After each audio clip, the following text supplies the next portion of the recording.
This guide is designed to help you troubleshoot your stove's performance. Here are the most frequently encountered situations. And remember, contact your local dealer if you encounter any problems. Your appliance is controlled by a control box that reads safety sensors and controls every phase of the unit's combustion process.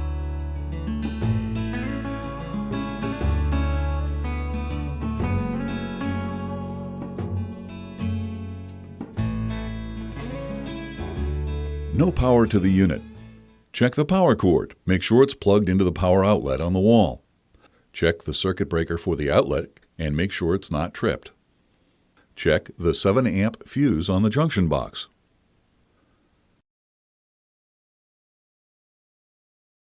There are temperature-sensitive safety sensors called snap discs inside the stove. Like a circuit breaker, they shut off when tripped. Check the number 3 snap disc. If the unit gets too hot in this area, the number 3 snap disc will shut down power to the stove.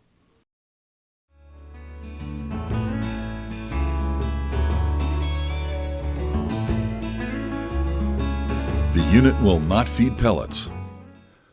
Check the call light on the stove and make sure it's on. If the call light is not on, check the thermostat and thermostat wires. Check the feed adjustment plate in the hopper.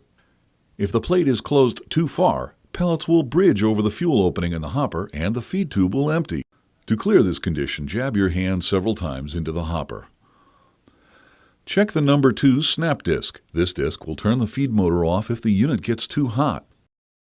Check the number 1 snap disc. This sensor will turn on the convection blower when it gets hot. If the number 1 snap disc failed on the previous cycle, the convection blower would not have come on and the number 2 snap disc would have tripped. Check the vent system. The exhaust blower must come on during the startup cycle and the vent system must be free of obstructions. The vacuum switch will not allow the feed motor to turn on if the exhaust blower does not work or if the chimney pipe is blocked. Check the vacuum switch. Unfasten the end of the supply hose at the vacuum switch and blow compressed air into it to clear it out.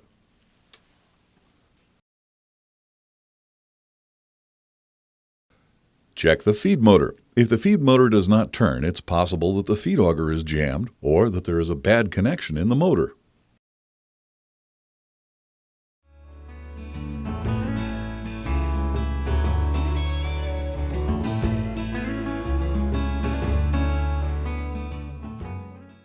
The unit will not light.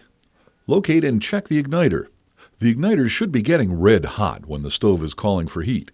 If the igniter is not getting hot, check the connections to the igniter or replace it. Check the fire pod to make sure it's clean. If the igniter slot is plugged, hot air from the igniter can't light the fuel. Also, check the fire pot cleanout plate. This plate must be closed completely. Check the heat exchanger or vent pipe for excess buildup of ash. If these components are blocked or restricted, it will affect the flow of air through the fire pot and prevent fuel from lighting.